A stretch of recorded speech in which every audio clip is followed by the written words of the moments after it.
Hello and welcome to Tragic Thespians. Today I'm very excited about our fabulous guest. We've got Etcetera. Welcome. Thank you so much for having me. I'm so excited to be here because I'm a bit of a tragic figure, a bit of a tragic thespian myself. So I think it's fitting. It That's suits me, right. I think. The tragic figures, we go far and wide, don't we? Yeah, I know. And it's okay to be tragic sometimes. I mean, that's why there's comedy and tragedy. You need you That's need it. different flavors, you know? That's it. That was the inspiration for when I came up with the name. I was like, we go through our moments, but that's what makes the good moments great, right? That's what creates great theater. Yes. And without the sad, when will we know what's funny? You know? That's It's right. it's so deep, so mysterious, so much going on. That's it, mysterious. I love that. So, of course, Mm. etc. You are starring in a one-woman show, big screen, small queen, everything I didn't learn in film school. I love that. It is just a culmination of my life until now. Because if you told me at the age of, 17, moving up to Sydney to go to film school, hey, in about 7 years or so, you're going to be an internationally known drag queen, and you're going to have an alter ego that's a giant cockroach, and you're going to be making a one-woman show about your time at film school, I would have said, I believe none of those things. I was so set in my path. And so it's so fun to be back, back on stage doing something that's really personal and unexpected. I didn't never expected to be here. So let's go for the ride. Why not? They're the best parts, right? Wherever the path takes you, the Yes. unexpected. Yeah. Two paths diverge in the woods, and I chose the one with a little bit more glitter on it, I That's think. it. I love that. So, would you say with the show, we're going to see a little bit more of a real side of you, that maybe a bit more vulnerable side of you? Yeah, I mean, the show is about me, and I know Etcetera is also me, but there's points where it's really impossible to peel back, the Mm. skin and show people, because a lot of the reason why people like what I do is because I've created this secondary persona that resonates with people, that they find interesting or funny or beautiful or whatever. So in this show, I've kind of given the space to balance that out and say, I am, I'm me. I'm okay to be more than two things at once, And that's, I think, something I talk about a lot in the show. Two things can be true. You can live in an absolute whoopty fucking shithole, and be the most glamorous, fabulous person in the whole world. Or you can be, a giant cockroach drag queen and be commercially successful. Or you can be queer and you can be happy. I'm trying to create the idea that more than one thing is possible at once and not everything's so black and white. That's it. I love that. I really love that, truly.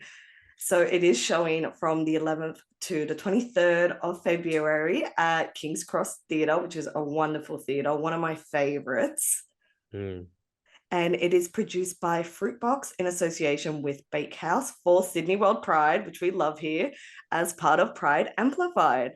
And it will be your first stage debut since starring on Rupaul's Drag Race Down Under, but you're no stranger to the stage. You've been appearing on stages from Australia to New York and back, having appeared in multiple advertising campaigns and even featuring in Australian Fashion Week. Now, this is a more personal project of yours. How, I guess the title says it itself, doesn't it? Small queen in such a big space. How, Yeah. like, do you feel, I guess, what's the words I'm trying to say, when you walked into that space for the first time, did you just feel that whoomph? It's interesting because I can perform in a nightclub to thousands of people, or I can, go on my Instagram and have, nearly 100,000 people watch what I do on a daily basis, and that doesn't intimidate me. But when you're walking onto a theater stage and you've got an hour and a half with this audience, and it's you and them for an hour and a half, good luck. it's pretty intimidating. But you know, I've managed to temper that intimidation with excitement and humble myself and be grateful that I get the opportunity to share my story, because not everyone's that lucky. And I'm really holding on to the fact that even if this is the last thing I ever get to do on stage, you know, even if I get booed out of town, I got the chance to tell my story, and that matters to me more than anything else. So I'm really grateful for Fruitbox and KXT Bakehouse and everyone that's working on the show. I mean, it's got a full queer team working behind it. The producers are queer. All of the people behind the scenes are queer. We're all working towards a common goal, which is amplifying queer stories and sharing what makes us special during a very special time for Sydney. Yeah, it gives you, I guess, like that security blanket, doesn't it, when you have a whole team that's queer, that understands what you're going through and who you are, pretty much. Yeah, it's not like sometimes when I walk into rooms, and I mean, this is what my experience was at film school and in the film industry. I'd walk into a room and I'd have a bunch of people say, "We don't get it. Oh, it's just, I don't think people will relate to it. It's not our kind of story. It's a bit too alternative. It won't do well in film festivals." And walking into the room with Fruitbox, they were like, "We love it. We think people will really relate. We think it will find its niche. We think people out there need to hear the story." And isn't that such an empowering thing to hear as a creative? You go, wow, I'm actually being supported and people have faith in me.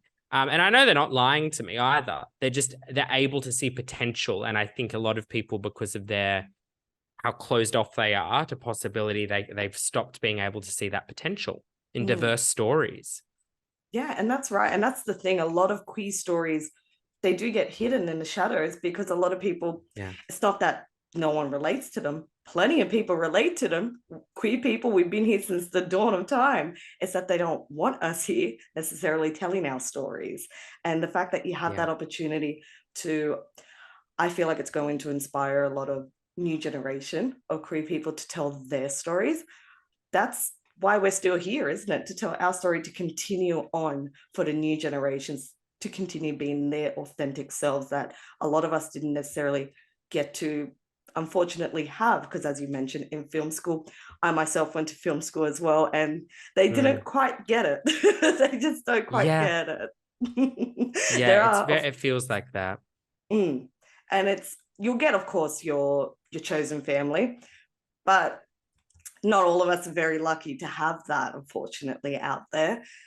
But that's why we're here. That's why we create platforms, so then we can feel like they're chosen family to them, even if we haven't met certain people. But it's always inspiring to get those messages from people that really, truly connect and see themselves, because people want to be seen. That's all it is. It's very true. I think that's what we all want, is just to feel listened to and be seen. And it's interesting how therapeutic creating a show like this is, because for the first time, I'm sitting down with myself and listening to myself. And I'm like, whoa, I've got a lot of stuff I'm going to sort out emotionally on this stage. So I hope the audience is okay. I'm going to be offering free counseling sessions afterwards. So if you need it, just let me know. It's okay. We love that. I'm definitely going to put my hand up for a free counseling session. Who won't? Like, you only get 10 sessions a year for free. I want more. That's it. A queen that gets it. Absolutely. And as we spoke about with the film school, of course, the obstacles, I suppose, this play does touch on the struggles of breaking into the film industry as a gender rebel and less than mainstream artist. And I love that. I love that you are a non-binary artist, because I feel like there aren't that many, I suppose, with this platform to tell their stories, because as the new age world will say it, that non-binary is a new thing or it's not real.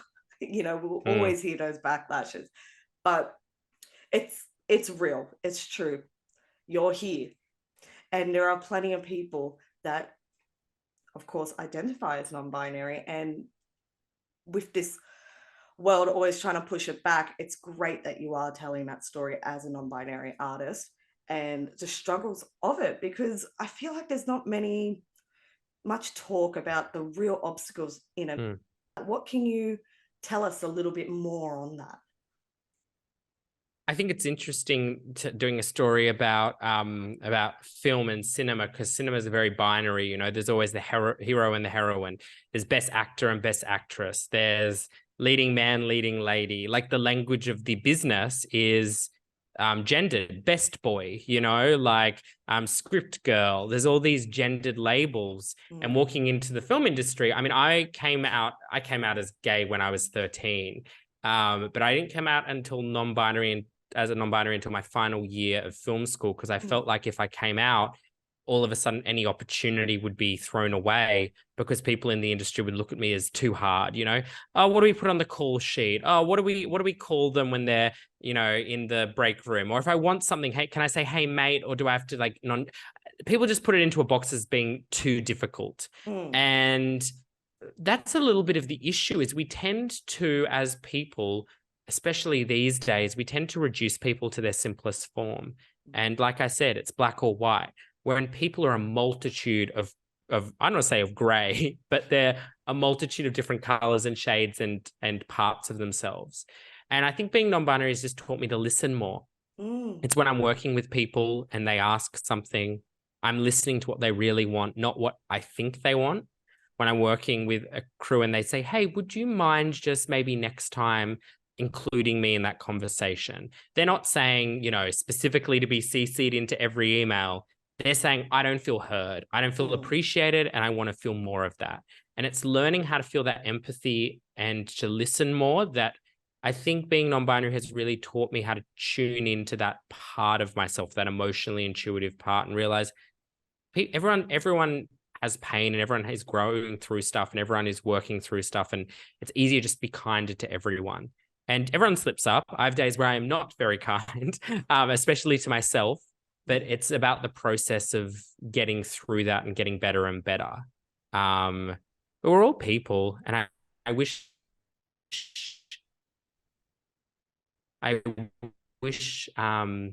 Zoe Torres, who's a fantastic non-binary actor. They have just been cast in the new Marvel series Ironheart, and they released an article today saying that they want trans and non-binary people to play in the big leagues, and that any role that is given to a cis actor should be able to be given to a trans or non-binary person.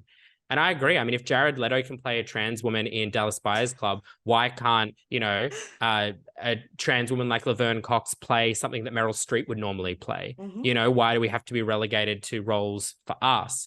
In the same way, we'd love ownership over those roles. So I just think the industry needs to take a look at itself and say non-binary people deserve as much as anyone else does. You know, it's no more, no less, just as much as everyone else.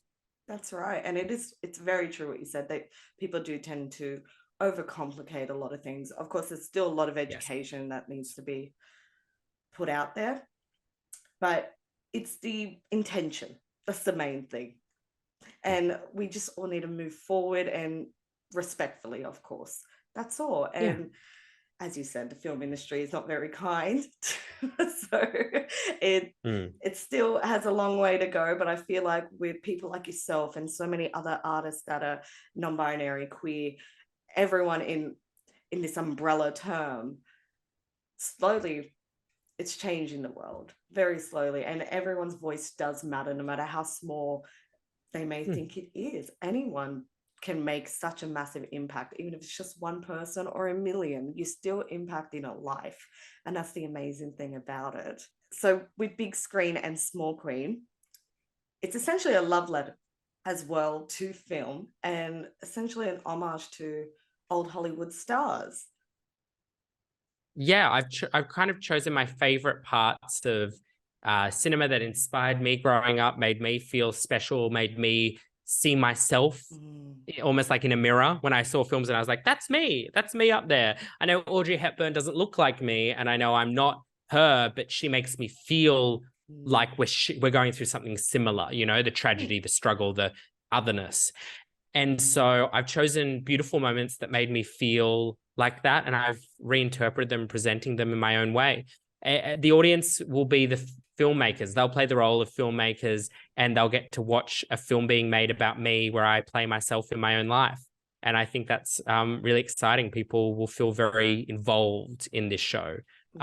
which I think is fun as an audience to feel like you're along for the ride. Yeah, absolutely.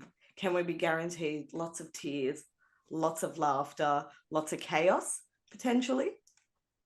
Yeah, or your money back. No, I can't guarantee any money back, but I can guarantee that I think you'll see a side of me that you haven't seen before. And if you've never been to a drag show, but love theatre, this is probably the perfect one to go to because there's equal parts drag and theatre.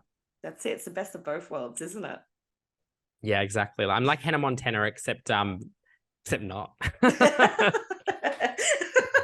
But I love that you do mention that life is a movie and you're the star, and to get the popcorn ready.